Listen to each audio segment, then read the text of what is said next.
Hi everyone, welcome back for the second part of the day.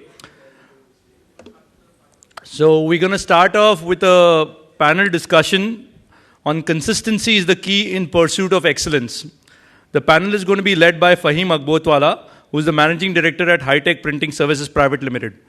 For those who don't know Faheem's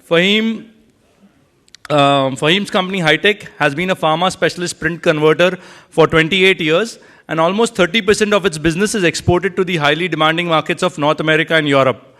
He's been associated with the Bombay Master Printers Association BMPA for several years and was the association's president from 2014 to 2016.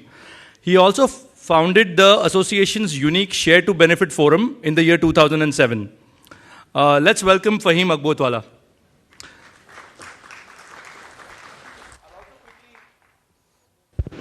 One line about the STB. From this year onwards, I am heading the STB. The STB is a very unique forum where 20 printers, several of them competitors, who meet once in a month to share their challenges, the highs, lows, in a general way to help each other to scale in their businesses. So if any one of you is interested in becoming a part of the STB, please do write to me or meet me and I'll be happy to help you. Thank you very much. Faheem, up to you.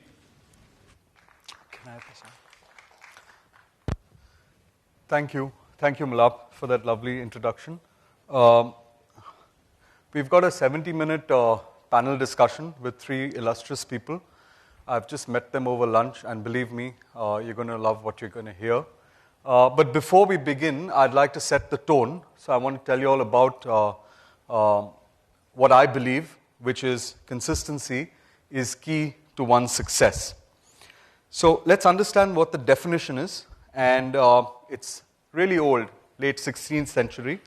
And basically what it means, it comes from a Latin word, but what it means is standing firm or still or together. Anybody know this fellow? He's in the news now, but this presentation was made a long time ago. He's quite an idiot. He's not a guru, but he's still very consistent. He's very consistent at making a fool of himself. Yeah, now he's in the news for all wrong reasons. But the point is, even fools can be consistent and they can be successful because this guy gets millions of hits on YouTube and makes a lot of money in that way.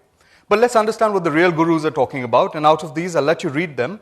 But the one which I like the best is John Maxwell. And he says that small disciplines repeated with consistency every day lead to great achievements gained slowly over time. So all those words are extremely, extremely important.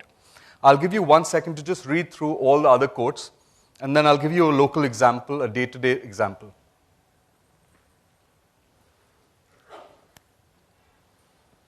Shall I go ahead? So let me give you an example from your daily lives, my daily life, and that's about brushing teeth. Now tell me, we brush our teeth every day for like a minute or two, right? What if I told you that you should brush once a week for 3 hours instead? Just on Mondays, you brush for 3 hours and don't brush for the rest of the week. Is that going to stop the cavities? No. It has to be done daily. It has to be done regularly, and what he says is repeated with consistency every day, gain slowly over time. So just brushing once a day is not going to get rid of your problem. You have to do it over a long period of time. So I thought that's a pretty good example to give because all of us use that. Can anybody tell me if they identify these logos? Yeah, they're very, very simple. The tomato ketchup guys, the tea guys, the oil guys, and the pharma guys. Now, can anybody tell me what's the common factor between these four companies? Quickly, a little bit of interaction. Anybody? Over 100 years old? Sorry? They're all British? Names of the founders? Well, what I thought and why I put them up is because all these companies for the past 150 years haven't changed their logo. Very few companies do that, and they're very, very successful companies. So again, consistency in brand and brand design sometimes helps. Being consistent pays in the long run. Now, I've got to tell you a story about this McDonald's logo. I was on a trip to, I believe, Devlali, if I'm not mistaken. And somewhere before Nasik, there was this logo which popped up. And my 6-year-old daughter says, I want to eat fries, McDonald's fries, but not from this. I want to eat it from the red McDonald's. And that's when I realized that brand logo consistency plays such a huge role. There was a couple of years back, or maybe a decade back, McDonald's decided to go green and do a campaign where they would show themselves as green, and they did change this logo. And then they reverted back to this one because this is the more recognizable one. So consistency is important, all kinds of business and restaurants. Now, a lot of us travel around the globe. Say, for example, if you've reached a town or a village at, say, 7 in the evening, you've just checked into your hotel and you're hungry. What's the first restaurant which will come to your mind? 7 in the evening, you're tired, you're hungry, you want to go to sleep, tomorrow morning is an important meeting. Which restaurant comes to your mind? Either a McDonald's or a Subway. Not because it's the best food, not because it's the tastiest, but you're going to get it quick and you're going to get it safe. You're not going to get a tummy upset if you eat at Subway or McDonald's. So consistency pays even for restaurants. Same thing with hotels. When I tell you what you look for in a hotel, I'm not talking about luxury hotels. I'm just talking about when you go to a new town, what do you look for in a hotel? You have to stay there one night, next day morning is a business meeting. You want a comfortable bed, you want clean sheets, and a good shower which has a lot of power. And there's one company which consistently gives you that, be it in India or Indiana. So consistency is extremely important for the hotel business also. Now, these two examples were from non-print. Now, isn't consistent boring? Now, say, for example, Hussain Saab or Raza Saab was to say that I'm going to be consistent in every painting that I do, and every painting of mine is going to be consistent. Would they be what they were or what they've become? No. So certain people have to be creative, and they have to be different in everything that they do. And artists are one good example that, yes, they need to be different. But if you take Raza Saab or Hussain Saab, they too had some kind of consistency with their work. So like Hussain had the horses, and Raza Saab had the Bindu, which is the creation of mankind. So they had some kind of consistency of thought, even when they were doing something as creative as paintings. I'm going to give you some print examples.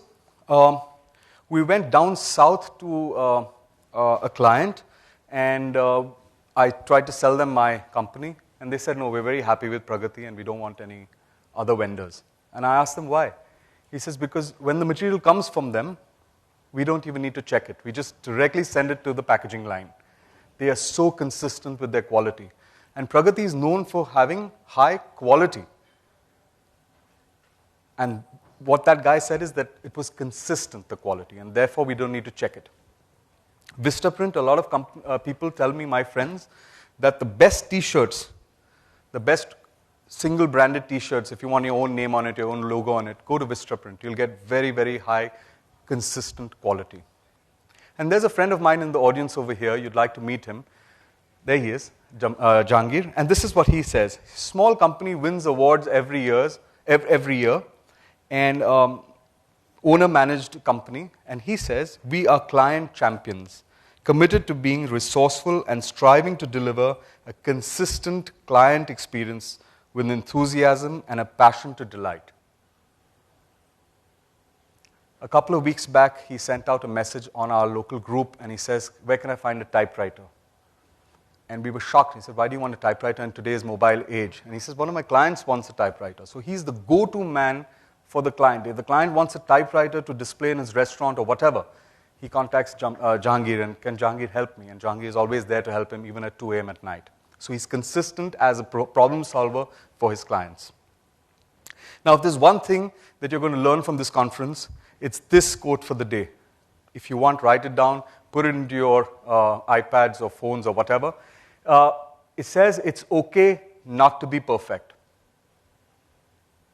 It's perfectly okay not to be perfect. And this is something which I tell my children all the time. I tell my people at the workplace all the time. It's perfectly okay not to be perfect. But it's not okay to be inconsistent.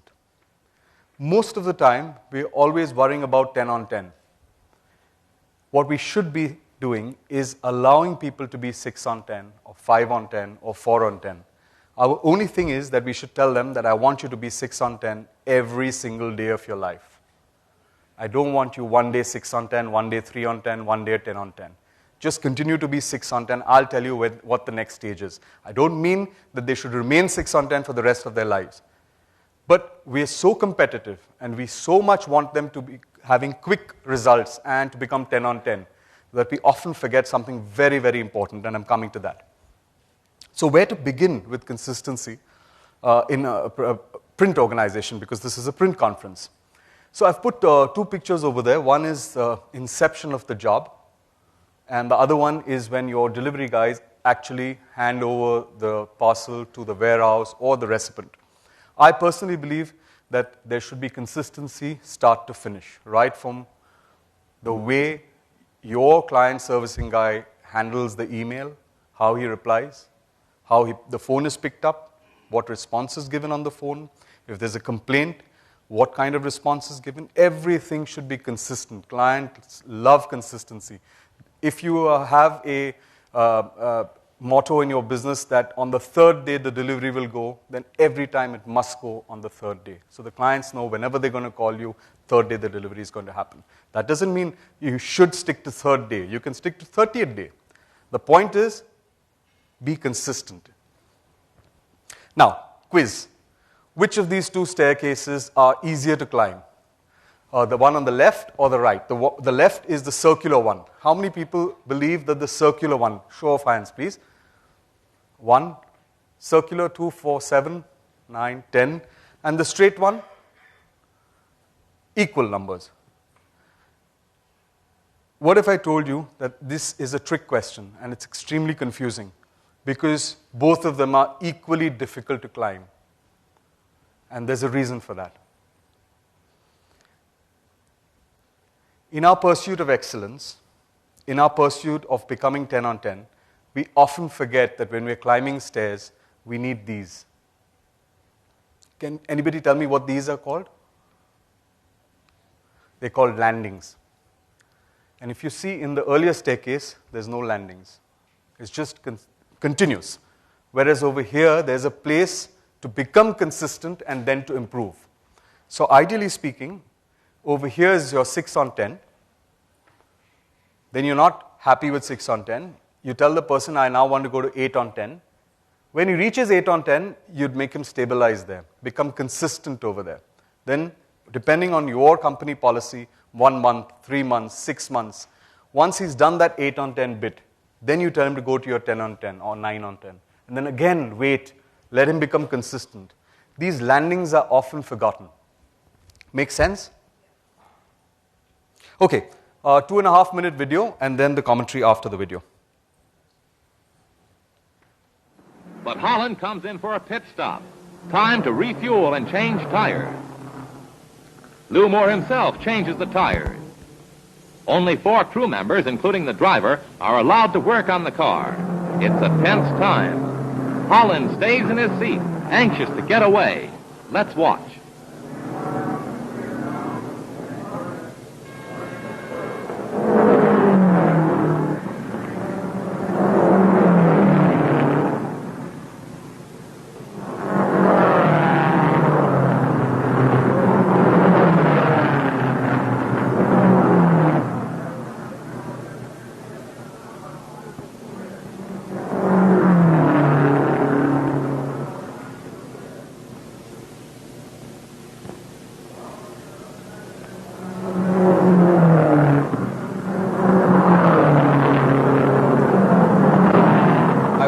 Concentrate on the guy cleaning the windshield. The tires are changed at last. A crewman polishes the windshield as Holland moves away just 67 seconds after he stopped. 67 seconds. Look what happens in 2013.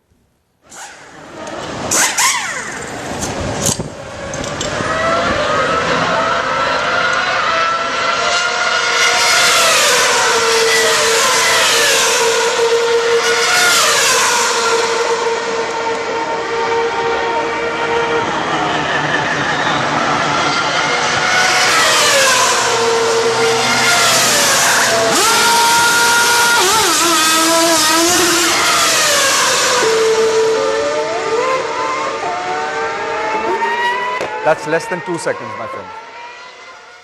But it didn't happen instantly. It took a good amount of time, from 1960 to 2013 that was.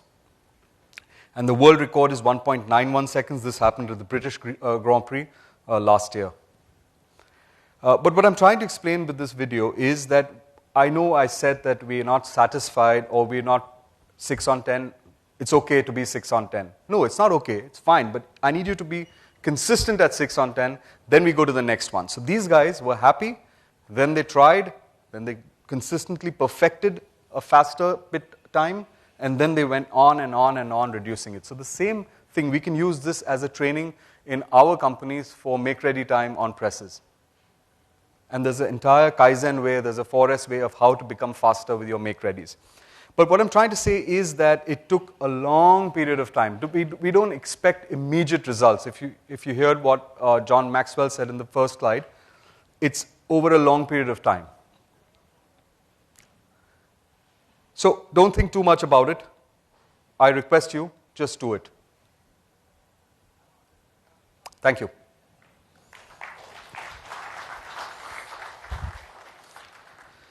I'm now going to call upon my panelists, and I'm going to request you to please put your hands together as I call them up. We've tried to get 3 different sections from our industry. Folding cartons being represented by Akshay Kanoria. Akshay graduated from the University of Pennsylvania in 2014 with a BSc in Economics and a BA in International Studies. Since then, he has been involved in his family-owned packaging business, TCPL. He started out by managing the expansion of TCPL's Guwahati plant under his father Saket Kanoria's guidance. He is currently involved in the sales and marketing and corporate strategy and operations with a special focus on sheet-fed offset vertical of the business. Please welcome Akshay Kanoria.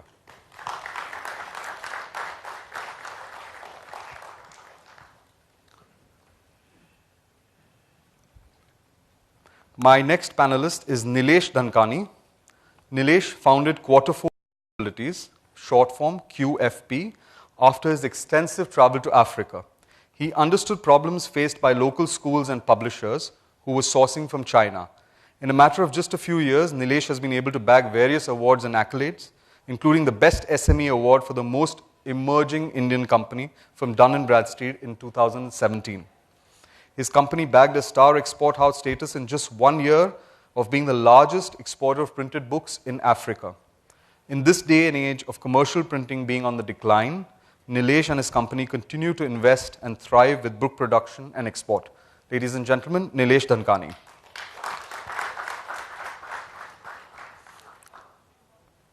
My next panelist is Amar Chhajed. Amar is the first generation entrepreneur with more than 20 years of experience in print and packaging industry. He started his company Webtech Labels in 1998 and built the labels business from scratch to one of the largest in the country. Setting up multiple manufacturing units across India, he ensured he was always close to his customers with the focus being on short lead times. Amar merged his company with Huhtamaki in 2017 through a share swap, and since has led the entire labeling business of Huhtamaki and is its president for labeling business. Ladies and gentlemen, Amar Chhajed.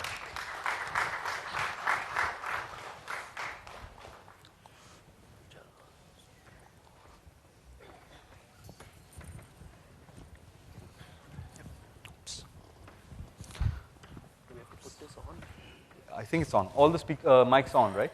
Okay, they're all on. Lovely. Okay, so thank you guys for coming on the panel.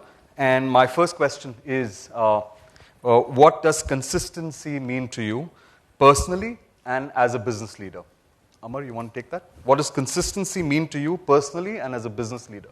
Yeah, I think Faheem, you've given us a brilliant presentation with right from the dictionary meaning of consistency and going ahead, and I totally agree with that. I think consistency is defines who you are ultimately. Whether you are consistently doing something fast or doing something good or doing something bad. This is what defines you as a person, as an organization, how your organization delivers to the customer and in what way. And I think the best thing about it is that if you are consistent with whatever you do, you create a name for yourself, and the customer recognizes you for that. Right. And I think each business needs to be unique in some form or the other, and needs to be consistent in that to create a name for themselves. Right. And without that, it's very difficult. It's a competitive world, cutthroat business policies for everyone, and I think consistency defines the business that you run. Yeah. Akshay, would you like to add to that? Yeah, so thank you first of all for inviting us here. I think for us, consistency is very important. It's probably the most important thing in the business, because today in the kind of industry which we operate in, there will always be somebody who can do the same thing that you can do, one-to-one. Anyone can match the same carton or the same laminate that I'm making one-to-one. That's not the problem. The problem comes in 1 million pieces or 10 million pieces to maintain that quality and to maintain that consistency. So I find that that is where most people lose out, particularly when we talk about Indian companies going abroad, Indian companies exporting. This is where we really tend to lose out. We can match the quality one for one, but to match it across a million pieces and for the customer to believe that I know what I'm getting with TCPL, I don't have to break my head, and I have that reliability, that dependability. I think that's the meaning of the game. Nilesh? Yeah, first of all, thank you. It's been a pleasure being here. As after your presentation and what Akshay said, I mean, it's true. Like, for me, consistency actually, everyone these days is into it. Like, they don't realize it. Right from going to gym, I mean, you go consistently for 6 months, you get the results. You can't just go once in a week and expect some results. So similarly, in every field, personally at home, you make efforts to be consistent, to be happy in your own family, the love, the time you spend with children, I mean. The same thing in business as well, it's nothing but, it's a part of it is the main integrate actually. If you see, I mean, from client management to process implementation to day-to-day operations, we actually do it, without realizing it. And that's how people become successful business people, But sometimes to be, other level, we have to get in details, like, what exactly is needed, and make it a little more efficient enough, like, continue that thing for a long time, no matter how big or small, eventually you'll get the results like that, yeah. Lovely. Nowadays everybody's talking about top lines and bottom lines and how we are finding it even more difficult to maintain our bottom lines. So I'm going to ask these three business leaders over here, tell us an incident or something that you've done in your organization which has improved your bottom line without spending any money. So without adding any more machinery, without adding any, it's a difficult question, but have you been able to add to the bottom line with some other? Yeah, for me, we are more into school, if you're talking about the business, we are more into school books, like, School books. Where the volumes are really high. We do print books for different countries in Africa, World Bank tenders and all this stuff. And luckily we have good customers with us from last 5 years who give us much ahead projection, like, what to be printed this year, because we are consistent with them, like, giving them the same service from so many years. For us, the advantage is like we know the projection. So to make a profit before even sales, we make some money in buying the paper. Right. in terms of purchase, like the first penny, profit penny is in purchase. Like if you buy purchase, of course as a sales guy, we always think about profit at the end. But now we realize after 5 years of experience, like because of the competitive environment, competitive business, you can't just compete in terms of just quoting high or low or whatever it is. So we make sure that we are good in purchase. We place a lot of good strategies there. Time of importation when the dollar is low, we import paper, playing with currencies. So that's the part of regular business, and not only just printing on the machines like right. that.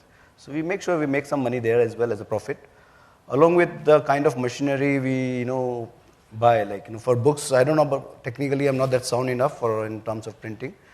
But I know there are 3 or 4 cutoff size of machines across the world, B5 to A4 to queen size. So we buy exact machine size where we don't waste paper. Right. Second, I mean, main important thing is the wastage in terms of printing, where we control that wastage and get minimized. And there are small elements, and then part of training to each and individual sales and production guys also. Ultimately it's a business. Apart from giving good service, we have to make some money out of it. Right. So they have that business, or briefing that every business, every project should have some monetary benefit. So everyone is trained accordingly, and everyone puts effort. So I think those are small elements which we make some profit without investing. Yeah. Amar, what is your mantra for improving bottom lines without spending money? So I think improving ultimately the money comes from the customer's pocket. Even though I do agree that you make money from the purchase, but consistently delivering a profitable growth for your business, you need to have customers who are willing to pay and willing to pay your price. So for me, I think the mantra has been about speed.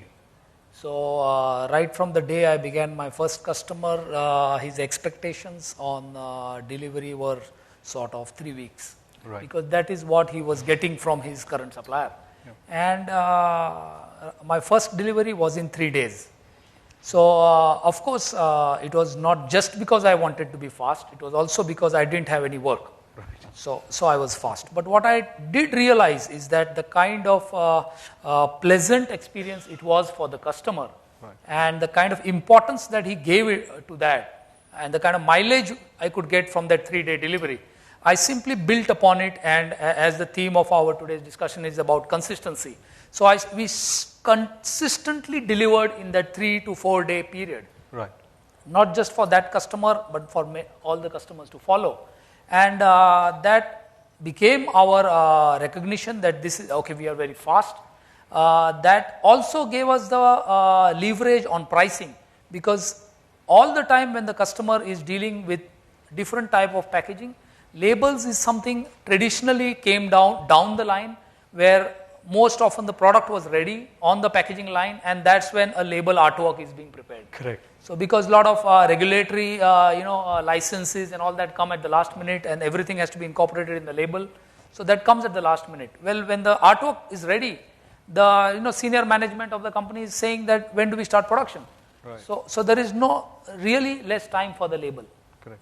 That's when, if you have a supplier who's known for speed, who's known for delivering in 3 days, then price is a different aspect, and that's what I've experienced myself. Mm-hmm. So we consistently maintained our short lead time to an extent that we are known for that, and then the customer's ready to build. So that has helped us to maintain our profitable growth.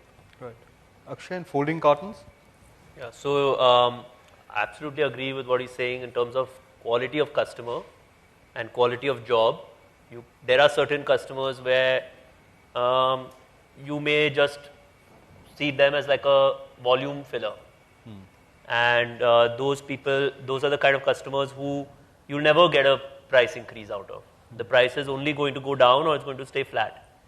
So those customers long term are not the kind of growth partners for us and what we've seen. We see that true value in partnership with customers who are interested in growth, interested in value addition, and always asking what is the new thing that you're bringing. Correct. So there will always be the volume fillers in any organization, in any company. There will be those orders which are just there to sort of run your press. But where you have to really concentrate on the growth is on those customers who want the innovation, who want new things. Obviously, as you grow bigger as a company and your share in the overall market increases, that becomes harder and harder. So how do you keep growing while not sacrificing your bottom line? I think we have to do more with the capacity and the people and the infrastructure that we have. So we have to focus on lowering wastage. We have to focus on lowering make-ready times, increasing output on the press. So, this F1 video that you showed, we actually showed to our factory people to show them the meaning of make-ready time. Similar question. What role does training have in your organization? How serious is training in your organization, and who takes those trainings? Are you all involved in any of those trainings? Who trains the trainer? Do you have professional people coming in? Yeah, in our case, we do have training, quarterly once. But more of training, we do conduct meetings where the head of departments, even the operators sometimes we conduct a meeting where they take training for the junior operators, Right. So we let them speak. Unknowingly, they're also learning, when they speak about it. So every department, Mondays we have a meeting, but the intention is just a training with no agenda of numbers or anything. So everyone is geared up, when they commit from their own mouth, when they commit themselves in front of others, and then everyone is geared up. They teach each other, what they have, share experience from their past. They give us suggestions because, technically we are also not sound. I'm not from a printing production background, and neither the top management team. So we have given complete trust to them, and they take over. And instead of giving training from outsiders, I think this is working good for us. Right. So they're taking charge, and it's good enough. But we do conduct meetings quite often. This one, yeah. Akshay, training? Yeah, of course, on-the-job training is very important, and we get machine suppliers and material suppliers to come and explain to our people. What about training department? Yeah, department-wise, let's say. Do you have an in-house training department? No. We don't have any in-house training department. It's just more about exposure of the people. Right. Many times people don't even know that this is possible, that it's even possible to achieve this much output on your machine, Right. because they've never seen it. True. And they're just going by what they've already seen in their previous organization or whatever we've been doing for the last 10, 15 years. Correct. Then we have to bring somebody from outside to open up everyone's eyes and sort of show them what's possible. Once they know that it's possible, then that becomes like the new goal. Benchmark, yeah, that's right. And you keep setting higher and higher and higher standards and benchmarks, and that just becomes the normal day-to-day practice. Right. So I would say the kind of quality that we would be doing today would be much superior to what we were doing 5 or 10 years ago. But nobody's, we're not patting ourselves on the back about it, because now that has become like the standard. Right. Right? So it's like, we're doing it every day now, what's new, now do something better. Correct. So we can't be happy with what we're doing, and we have to constantly be exposing ourselves to people who are much better. Right. So my father and I travel a lot, so we try to go to our competitors' plants abroad and see what is, real consistency in quality and output. And do you allow your competitors to come to your plants in India also? Depends on the competitor. That's a one-way street. Amar? Yeah, I think there's no doubt the importance of training in running a successful business, and when you speak about getting better and better, breaking your own benchmarks and standards on quality and productivity, then training is very essential. Training, I think, is a 360-degree approach. We of course have the traditional training where the senior operator or the senior person trains his junior, and that's how people build up. We do in Huhtamaki, we do have a separate cell, entire department for training. It's a people excellence department which runs training sessions with external agencies. They try and find out from the employees themselves as what sort of training a person would like, to an extent that every individual is can define what kind of training he needs or he wants. Right. And that's how it is provided. But in general, if you ask me, there is a lot of learning from good practices across the group, different factories or within the factory on different machines. So there is a lot of parallel learning from each other. Good practices are shared with videos and posters.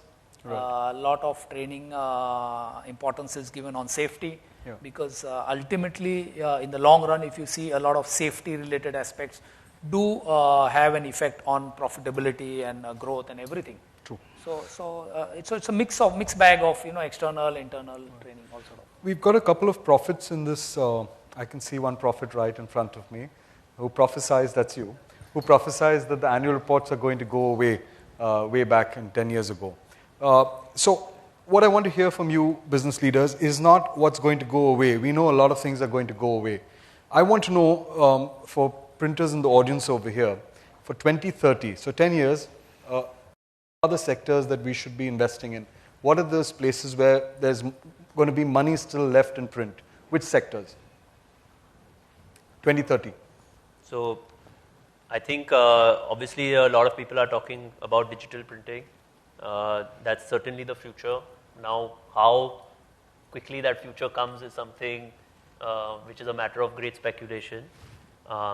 So that's going to be one area I think that everyone will be focusing on more. But generally, we were discussing this over lunch, is that what we see is that the analog machine is actually getting faster and faster and more economical to produce even smaller runs on. Right. So it's not necessary that the future is digital. I think the future is a complement of both. Yeah. And there's no looming sort of crisis or danger, in my opinion, that faces our industry. What I meant is that all three sectors, that's the book sector, the label sector, as well as the folding carton sector, seems to be pretty saturated as of now. So what are the sectors that people should be looking at which have value in 10 years to come? Because for a person who wants to get into labels, there's already so many giants over there. Book players are there, carton folding guys are there. What sectors does a commercial printer, for that matter, get into right now? Or maybe what does he look for in the next coming 10 years? Are there any such magic sectors which we should look at? I don't think there's any huge sunrise sector in front of us at the moment, but every company should specialize and sort of look for its niche.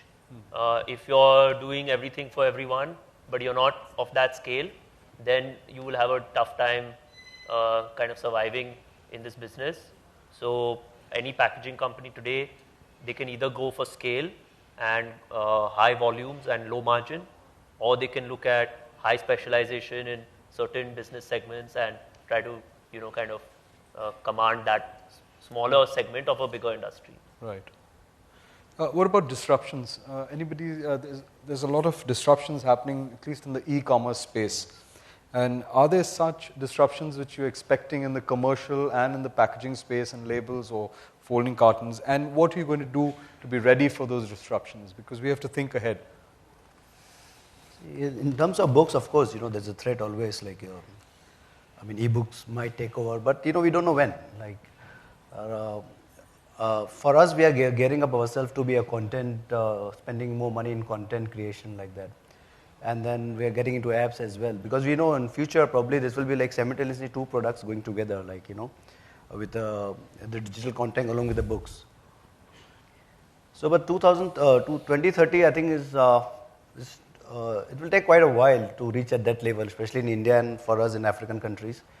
I think it will take another 30 years when the current generation, they become the leaders, they become the policymakers in the government, and they have the mindset, to adopt that, the book should be read in a Kindle or app. Current generation leaders, I don't think so they can, take this decision now to completely remove the books from the system, at least for another 30 years, because they've been studying from there. It's all about mindset, the new kids, our mindset is different, but the new kids are comfortable in reading in iPads or maybe there's a presentation in iPad, so they get to learn more. Probably when they become, in 2040 or 2050, they become, policymakers, they can decide, and it can happen. We can't say no to that, but it can happen eventually, yes. Do you see disruptions in folding carton space? First on the e-commerce thing, I think e-commerce is a good opportunity. It's not necessarily something bad for our industry, because any product, if you buy online, it still has to come inside a box, which will go inside the corrugated box. More packaging. Yeah. So you can't put like a Dove soap inside the Amazon ka brown dabba naked, right? It still has to go in something. Yeah. So I think that's not going to be, and you're also increasing your market size. Plus, the main problem in that is that things are becoming more seasonal, with these big days and offers and promos. So there's more stress on our capacity at lesser and lesser intervals. And then we have long intervals of time where we don't have enough booking. Correct. So that's one thing which we are going, we've seen in the last 3 years, which is becoming a bigger and bigger problem. As far as technology disrupting our industry, like the way we work, I think I just answered that in the last question. I don't see, no industry changes overnight. A Blockbuster or a Barnes & Nobles, I don't think that they went out of business overnight. They had enough opportunities and they had enough time where they could have adapted, but they didn't. So if you keep your ear to the ground, you stay close to the customer, stay close to your suppliers, then I think you should be able to see any disruption coming a long way away. Do you see any warning signals or any disruption coming in your business? Yeah, as I said, there's a lot of seasonality that's come in because of the way our customers' business models are changing. Nowadays, it's a lot more about promos and offers and big days than about even a toothpaste or a soap has seasonality now. So we're wondering why is that happening? It's because our customers are giving discounts and that drives a lot of sale. Correct. So we have to become much leaner so that we can do more out of our capacity during those few months of the year. Correct. Because you can't add a machine just for 4 months of production, right? True. So you have to do more with what you have. Amar, what about disruptions in labels? Yeah, I think first in general, I would say for packaging, which includes labels, I don't see any great disruption for packaging in general. As far as there is consumption, as far as there is a need for reaching products, to a mass audience spread across the world, I think packaging is the only solution. I mean, there is nothing else unless we go back to Stone Age and you start consuming only what you make yourself at home, everything, right, 360-degree products. Unless that thing happens, packaging, I don't see any death for that, and including labels. Disruptions, I see definitely a threat in terms of technologies. So far, businesses, whether it's cartons or labels, have been stuck or married to a certain technology. For the last 100 years, maybe a label was being printed in a particular fashion, or a carton was being printed or manufactured in a particular fashion. Not necessarily over the next 10 to 15 years, it would be continued to be made in that same fashion. So whether it's digital printing or laser cutting or all these sort of things, this is, I think, technology which any established player, as Akshay said, with their ears to the ground, will have to explore in terms of technology. So many of the companies have already got into digital. I ventured into digital about 10 years back. We have digital printing in labels, and we invested hugely with the wider web digital machines. So I have always liked to stay ahead of the curve, even though of course it's costlier to be ahead of the curve. It's much easier to follow and much more financially viable to follow once it's established. But I think there is a real sort of I would not call it danger, but a real sort of a change coming. As most of us agree that it is to come. It's just about when it will come. Right. So if you ask me 10 years ahead, I would say definitely I see a lot of processes changing, and most of the players would also adopt and take those technologies, because ultimately you want to produce a product which a customer wants in the best way possible, most feasible, profitable way. Right. And I think digital can be one of those threats. So I've got 3 more questions with my panelists. So please take this time to think about the questions you want to ask them, because I'm going to give you an opportunity to ask them questions too. So let's begin with Nilesh. You left your earlier company to make your own mark, and what mark you have made. Tell us, did you get in the systems and procedures of the earlier organization, or did you start ground up? What challenges did you face specifically related to consistency? Did you get that consistency into this organization? How did you manage? Of course, that goes without saying. I mean, you've given your youth to some companies, working for them. So you get these ideas, you get these strategies in place which you take throughout your life. So, I mean, no doubt I took a lot of ideas and strategies, and I maintained them, add more creativity in that when I started my own. It was not easy to start. We started with 2 members. Now we are 250 plus people in our organization, like in a matter of 4.5 years. So the mark you're talking about is like, I started when the printing industry was going down, and especially in Navi Mumbai area, when a lot of printing presses were shutting down, people were laying off, and I gave them an opportunity, I revived some printing presses, giving them work, job enough, and they got back in business. So that was a mark, according to me, and getting blessings of 250 people who were out of job that time. So it gives us immense pleasure, like, to be associated with them and knowing people, knowing the vendors, knowing new clients. It all became a different game, Instead of just a marketing guy who used to travel around the world, but this becomes a part of your own personality. So numbers were, of course, not a target initially, but now we have touched 100 crores. So we are looking into numbers also going more professionally, because, to sustain that 100 crores is also a difficult task now. So and you're dealing with very, very difficult markets, which is the African market, where the culture is completely different than our culture. Can you give us some anecdotes of your story through the last 5-7 years, what challenges you faced, or some story that you'd like to share with us? Yeah, the idea was like, because I knew the market, I was the first mover in Africa from India actually. Started Africa marketing in 2001, where none of the Indian printer, was there. So it was the first mover advantage we got, and tried to build relationship with them. And I was the one who understood the business module, like, we basically into school books. So the books, they need 1 month before the start of school. That's the end of story. If you supply a little late, no one is going to buy the books. So it's like, your payments is stuck and you're out of the business. So we made sure that whatever happens, books has to be there.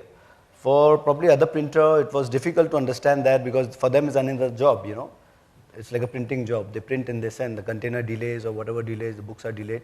So they suffer and the clients suffer. So we understood that weakness and made our strength. So we make sure that the books are there by end of March or April, so that they can sell in June or July, whatever depends on different difficulties you faced in this journey, which you'd like to share with us, where we can learn from that entire journey? No, I actually believed, I started a company with the intention to service only 2 or 3 customers, because they were huge customers and they were suffering, from printing from so many different places. So, and I understood their pain. So I always believed in servicing few customers, give the 100%. Like even now we have reached numbers, big numbers, but our clientele is just 20 odd customers. So we don't spend time in getting new customers. We try to retain those customers as much as we can, and that's where we're growing. And now we have an account, like more than 11 accounts, which are big 5s in Africa, across big publishers. They give us 100% of their print requirement. They give you 100%? Of their print requirement, yeah. And it's so easy that, on phone call, we print million books also, like, no need for quotations. And if there's one piece of advice you give the audience of how to retain your customers or keep them to stick with you, what would that be? Yeah, finally you have to think what customer wants, not what you can give. Like, he wants books in time, he wants the quality books. These are the basic parameters, Rates are set because machines, everyone has the same machines, Heidelberg, Comoris and all. You can't do much difference in that. All you can do is like plan in paper good planning in paper. Then what customer wants, what exactly he wants in terms of deliveries, in terms of quality, in terms of extra services, whatever you give them. So if they're happy with you and the trust factor as well, like, they trust you blindly. Unfortunately, India, we don't have a good name in Africa or Europe, looking at Indian, they don't trust so easily. So you have to be a little different, why you're different from rest Indians. I'm sorry to use this word, but it is there. The fact is there. They don't trust as they trust Chinese or Malaysian counterparts. You mean to say the Chinese has more credibility than us? No, if they take order, they deliver. Of course, there's a disadvantage for them is the location, geographical location, where the time zone is different, and the shipment time. So trust Indians are failing in trust, you mean? Yeah, I have seen that in general. Is that something which you agree with, Akshay? Do Indians fail in their trust? Not all, I'm saying. Generally speaking? Yeah, I think there is a reputational problem which Indian companies face, and I think it's in many cases it's deserved. It's sometimes even when our quality is good, even when our service is good, we are still losing out, and then we come to communication and culture. So the general mindset is not to communicate. If there's a problem or there's a doubt, we tend to keep it to ourselves. Yeah. And we have that nervousness that we don't want to offend someone or we don't want to ruffle feathers. And in the process of, keeping it to ourselves, we miss something important. And then the customer really gets upset. We deal with a lot of European clients. We export to the Middle East. And we find that wherever we export over there, the culture is much more communicative and much more open. Right. So that openness and communicative sort of way of working is something that doesn't come naturally to most people in India. Amar, your thoughts about Indians not having a good name as far as trust goes worldwide? I think, whether we have a negative, I'm not 100% sure about that. But I think if we are talking of European market, for example, we do a lot of pharmaceutical labels getting exported to the European market. There is a sort of a initial hiccup or a worry, or for them to believe that we would be able to do it as per their standards and benchmarks. There is a worry that we would be bypassing certain protocols, or that sort of trust deficit I think does exist. But you do overcome that once you get the inroads into that, and then you consistently are able to supply them good quality, reliable quality. I think then it's over. So in general, as a country, I don't think that there are a few exceptions where customers have suppliers have failed or miserably delivered bad quality. But I think individually companies who have done well do overcome those hiccups, and then I think you can be known for the best quality in the world. Yeah, I agree. I'll tell you an anecdote from my company. So we started dealing with a European company, and the delivery was supposed to go on a Friday, and they called us on a Wednesday, is the material ready? And we said, yes, it'll go on Friday. They said, is the material printed? I said, yes, it's going to go on Friday. Then again they asked us, is it printed? I said, if it's Wednesday today and it's going to go on Friday, then obviously it's printed. He says, no, we thought that when you say it's going to go, then it's not going to be printed. Now you're going to take it up for printing. I said, where do you get all this information from? And then I came to know that before us, they were dealing with a Delhi company. So I'm sorry to the Delhiites over here, but when the tempo is leaving, the material is actually not even printed. So yes, there is a bit of there's a tempo number also available. So there is a bit of a trust issue we need to solve as a country. We overcome that initial thing. But that's why we take advantage of the situation. Yeah. Once you deliver, you're there. You're the trusted partner. Your performance speaks, then everything else is secondary. Yeah. Amar, you sold your label company to a giant, Huhtamaki, or you merged with them. How different is the corporate way of working, and what challenges did you face? Firstly, you were the boss of your own company. Now you are an employee of the larger company. How is there a consistency issue over there? How do you overcome that? Tell us a story about the journey. So it was definitely on top of my mind when I did it. That but it's not very typical of a promoter who sells or does a share swap or whatever, and then ends up running the business for a long time. Okay, typically he would run it for the period for which he is contracted for, or for giving them a continuity sake of thing. So of course this is not a very thought out kind of a process. I have just taken it as it comes, and I said that instead of going with an assumption that this is not for me, let me go and try out and see till the time I enjoy. I mean it's great. Now it's 7 years. And I would say I came into this knowing that I am not a trained professional, so maybe I will only get to learn. What I saw is that there is more eagerness for the professionals to learn from me as an entrepreneur, because I am the odd man out according to me. But for them, it's like it's a different world which typically they face as competition. So most of the professional companies, if you ask me, now I am also on the other side, really fear the entrepreneur-driven competition. Because an entrepreneur-driven company can take decision in 1 second. He can decide to expand, decide to put up a machine, decide to take a decision in front of the customer at that moment. Whereas a professional-driven company has a hierarchy. Even if there's a negotiation going on, they need to go back, they need to tell him that, okay, we'll come back to you and all that. So they really envy the entrepreneur style of business. And this is where I saw that even a global group like Huhtamaki, having presence in 34 countries, a lot of their senior level managers do look up to me and want to know, how they can speed up their decision making process, how they can increase their risk taking appetite, because this is some things which is unknown to them. Wonderful. I think it's been a great journey, and of course, I have also learned the discipline, the financial discipline with which these professional multinational companies run, and that's the reason they are able to consistently deliver, path-breaking results, growth, profitability, in spite of economies doing well or not so well, because there is a lot of thinking behind all the decisions. So there is a lot of learning back and forth. Before we come to my last question to Akshay, I just got this question in my mind right now, is that Indians are very good at doing jugaad, which is opposite of consistency. They are very consistent at doing jugaad. Now, from a company which is an international company, do they allow you to continue to do that jugaad, or do you feel that the right way is not to do jugaad? Because a lot of successful European and American companies do not do jugaad, and they still are very, very successful. What's your take on that? Yeah, so what I see, if you ask, principally if you ask me, jugaad is nothing but innovation. Yeah, it's a mother of invention. It's you see it. So jugaad is nothing to be shy of or nothing to be embarrassed of. It's innovation at its best.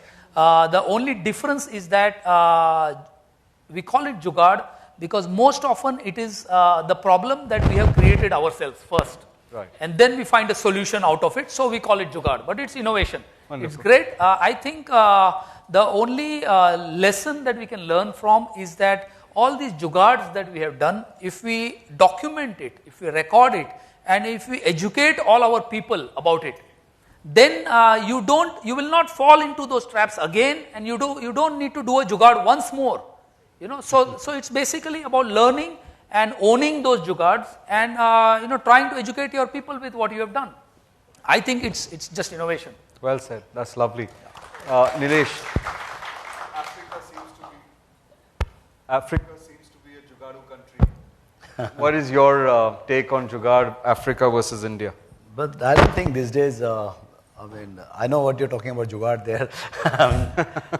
But these days it doesn't work like that there also. Like, Africa is basically funded projects from the World Bank, USAID, UNESCO. So, there you have to, you can just survive on merits. There's no jugaad like, before we have that myth that Africa mein thoda khila do or you get the job done. It's not it's just the stories, people talk. Maybe it happens in different departments in Africa. But where we are concerned is like education, where it's controlled by the international bodies, donor funds, RFIDs from Europe. So it's very difficult to crack those. Unless you cannot, the only thing is like you be lowest in your cost or high, consistency level, and they research about you that you have delivered this kind of million books earlier in your experience. That's the only thing you get it. But of course, there are small elements. If you want to go a municipal corporation or hospital job for printing, of course, there must be a lot of jugaad. But we don't do in that direction. We're just focusing on education. So, but I hear a lot of stories, of course. Now, if somebody told me that if you want to make your child learn how to swim, you just throw him into the swimming pool and he'll learn how to swim. And from the University of Pennsylvania, this child was thrown into, where was it? Bangladesh or Bhutan? Guwahati. And he was made to sit where a factory was being built. So I want to understand from the university down to your factory, how did you manage? Was there any consistency issues? Was there any jugaad issues? How did you basically, and were there any conflicts which your dad had, which was the old way of doing work, and now you've come from the US, new way of doing work? Any issues like that? Tell us a story about the Guwahati plant. I think what you learn in college versus what you learn when you're on the job, you learn 10 times more in 6 months of being on the job than you learn in even 4 years of college.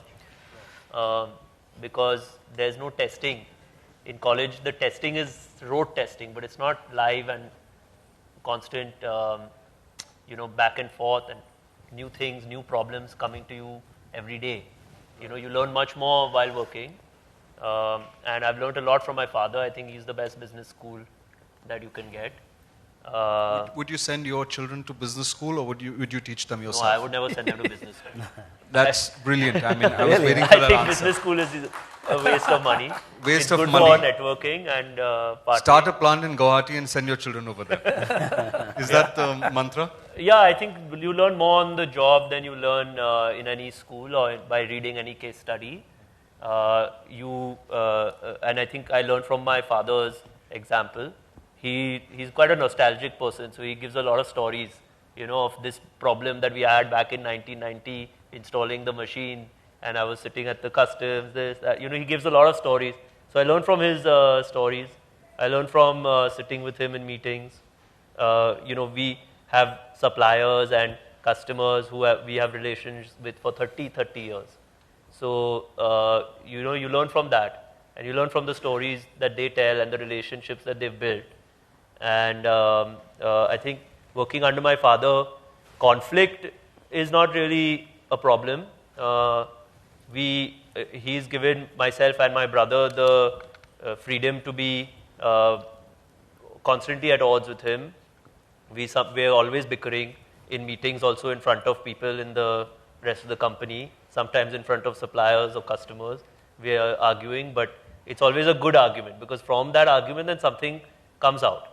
And it's always on the basis of respect.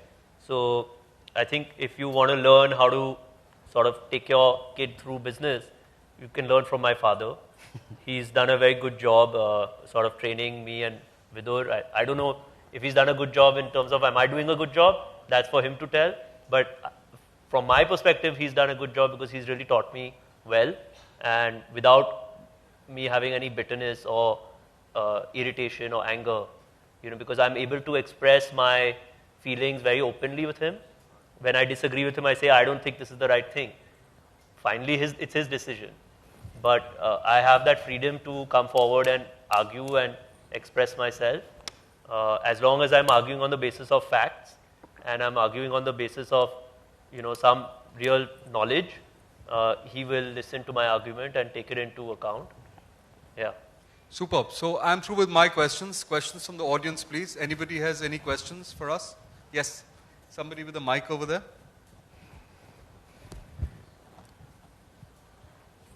Milap, how are we doing on time? 5 minutes. So we'll do 2 questions. Talking too much. So please tell us who the question is intended for.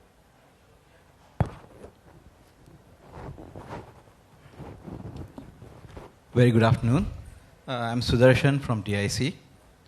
I have a very typical question is about, is there any correlation or impact of reverse auction over consistency in terms of labels, cartons, or a publication business?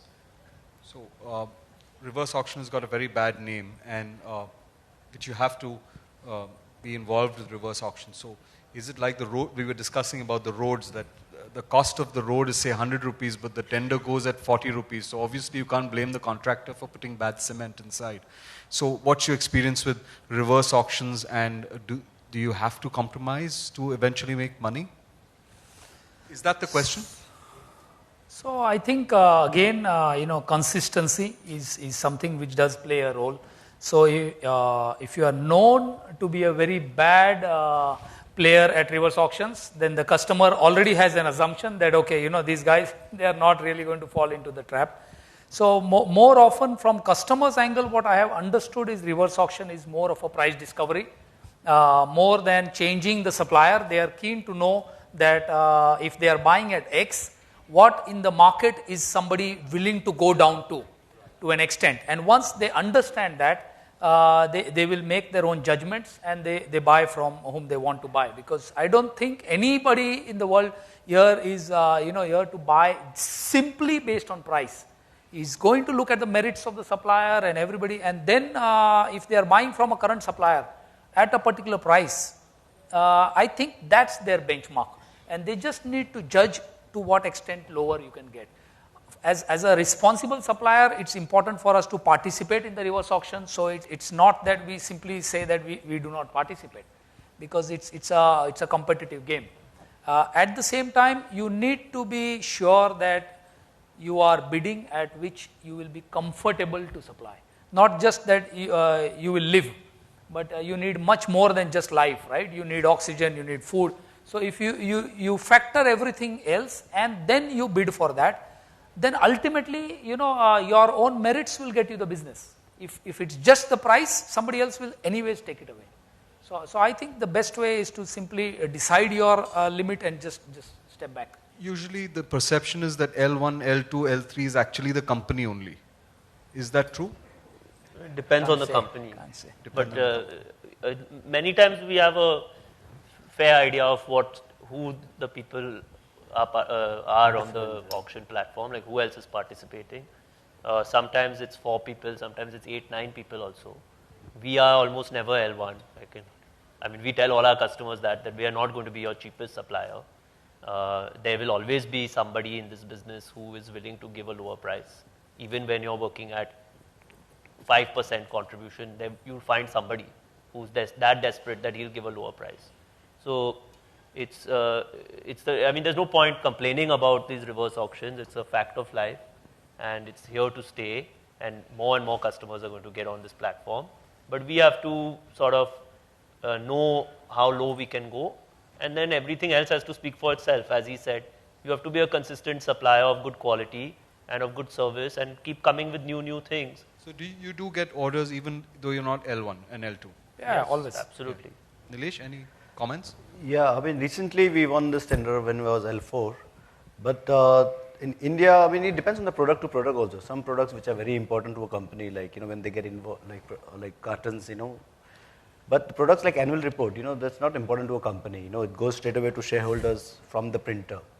Now, in that auction, I mean, if it's on a genuine base, some printers quote not even the cost of the paper. I mean, if even in kilograms, it won't work. Happens but in still carton and still they win, because the product is not important to the company, and there's no checking and all the stuff, scrutiny involved in that. So I think it still works in India like that, which is actually is not good. Similarly with diaries for some government organization, when they distribute free diaries, it goes directly to different places. So no one checks the product. The specification will be like, say, for instance, example, high grade paper, but then you see someone is quoting in 40 rupees paper, which will be like, not matching the specification. And there's no chance that the prices which he has quoted, it's possible. But still it happens, and it happens a lot. So it depends on what the product is, how important it is to the company. Yeah. So that's why we don't do annual reports, and because we cannot win. I mean, unless you have here for long term, you cannot play these games. Last question. Yes, sir. I have one, please. This is for Akshay. Akshay, 21st Century is more than a 20 years old company. I think 1996 or 97. No, almost 30 years. Almost 30, and I have been associated with that. Now my question is, you being a youngster who has come from the family and who has taken charge and leading the whole team, do you at various points find some conflict with I'm talking about basically the senior management on the management part of it, whether, and how do you tackle those issues? Okay. Because so, it's almost 800 crore company today. So those things will be pretty important. So I think there are many people in our organization who've been there from day one also. And we have if you see our top management team, more than, I think 70% of them would have been in the company for 10 or 15 or sometimes even 25 and 30 years. So you have to obviously respect their experience and knowledge, because their knowledge is far superior to my own. I think you have to respect the elders who have more experience, more knowledge, and probably try to prod them and try to get more out of them. And I think people over time improve their way of working. So patience and sort of respect are both required. Well said. Thank you. Are we through with time? Yep, lovely. So thank you very much for being a lovely panel, and thank you for being a lovely audience. Thank you. Thank you.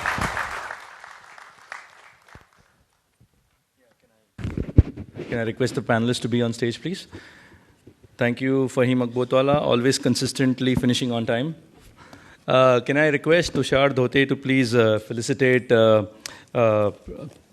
couple of our panelists?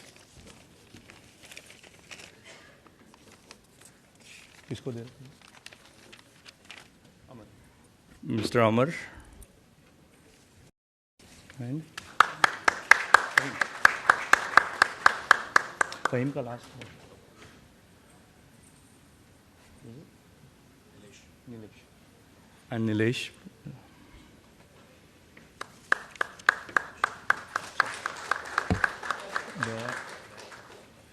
Can I request Mr. Dayakar Reddy to come on stage to felicitate the other panelists? Akshay, Kanoria.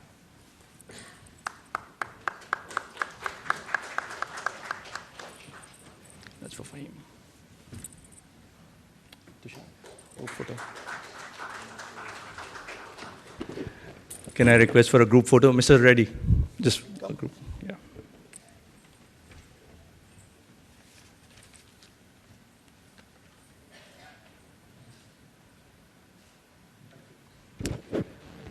Thank you very much, all the panelists. Thank you.